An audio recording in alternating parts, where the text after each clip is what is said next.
through the manual for this thing, the 41 Buick, the other day, and I came across something that said that this seat cushion is removable for an under-the-seat heater.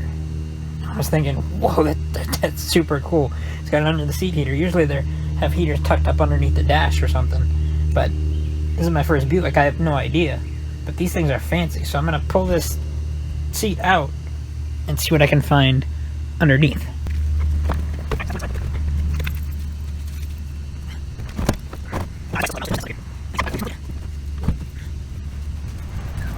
Okay, so I pulled that seat out. Don't mind the mess. Gotta clean all these mouse nests out. But right under here, there's a fan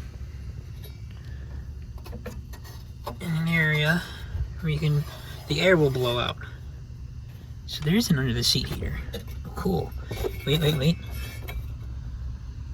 Oh, that's cool. It's a Harrison. Never seen something like this before. That is super cool. It's just under the passenger side floorboard, or passenger side seat, I should say, pointing at the floorboard. That is cool. Are there coolant lines? How does it get the heat? Hold on, let me look. Okay, if you can see through the floor right there, the convenient rust hole, those are coolant lines running to and from the radiator for this under seat heater. That is super cool. So they come up under here, go in, and then I'm guessing they run through these fins right here around the fan, and the fan blows air through them, which then pushes the air out through this duct underneath the seat. That is super cool. And as you can see now with the seat out, I'm gonna have to do floors pretty much right up to here or so on both sides. I think I'm gonna take the seat frame out because I need to make sure it's solid. Plus I need to get these seat runners loosened back up so they can actually move again. So that'll be fun.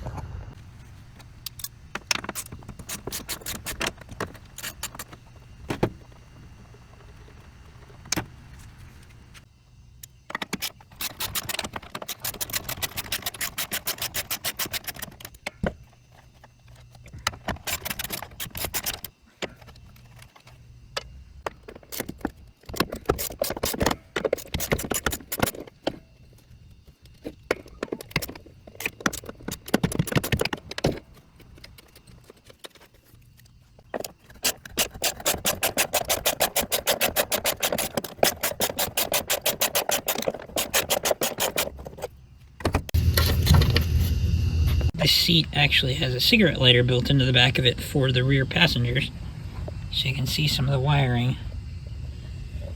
And then there's a ground right here that I'll have to remove. It also had courtesy lights, so when you get in, these are turned on. So that's pretty cool, but that's more wiring that I'll have to redo. Not a big issue, but before you take the seat out, you just have to make sure you disconnect all these wires. Right up where I found it. There you go. You have to remove your adjuster handle as well. Thankfully all these screws are pretty easy to get out. Not like most flatheads on older vehicles. Pop that guy off. Give him a little wiggle. I'm just going to scoot into the back of the car.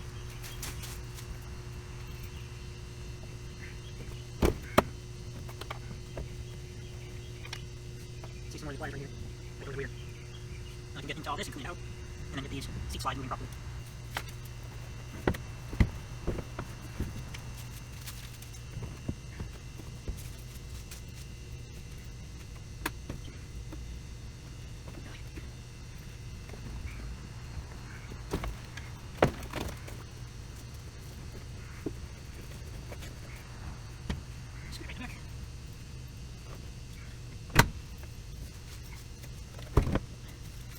And now I have the space I need to work on the floor.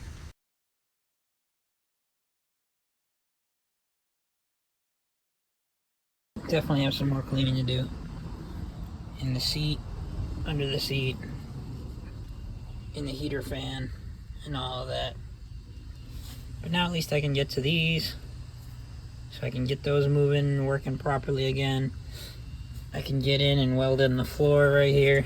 Thankfully, it looks like it stops where it gets higher right here, so maybe I can cut right along this ridge and add the floor down in here.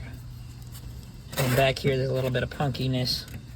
I might just do a strip of steel right here underneath, but up under there there's still paint.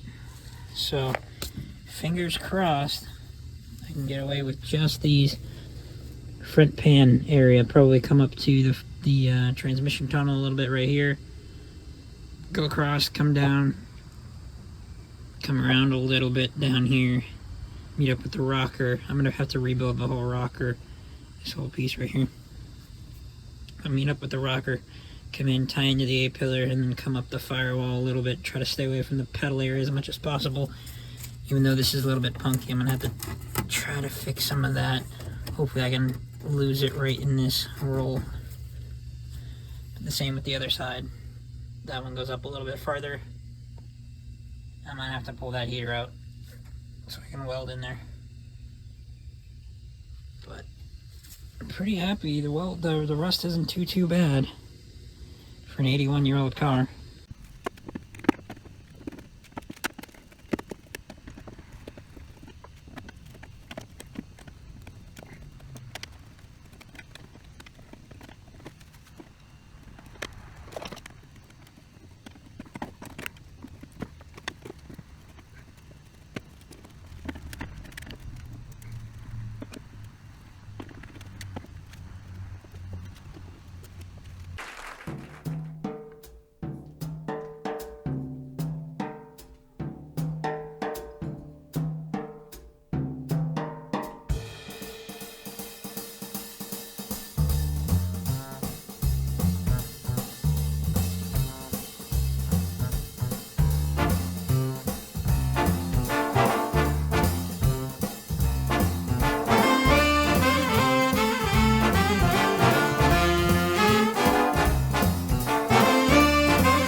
side is going to be pretty much the same as the passenger side.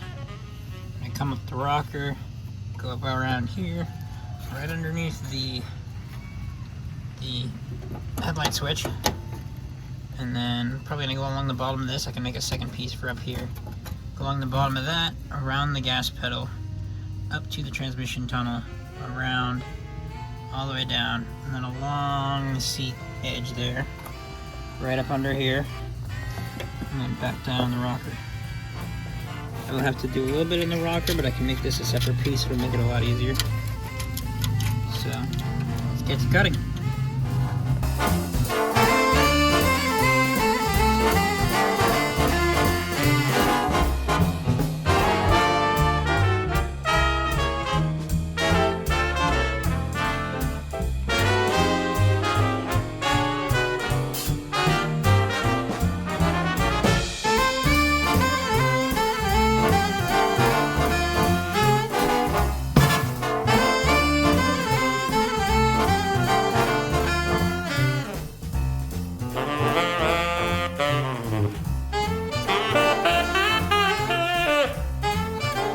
I'll have to brace the car, probably add some braces up here before I can cut all this.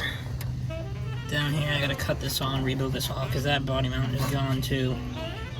So I'm gonna have to brace this whole thing so it stays square and true, and then start fabricating new mounts to everything up here. So thankfully this mount back here seems pretty solid, which is really not that far from the A-pillar. It's only about 18 inches.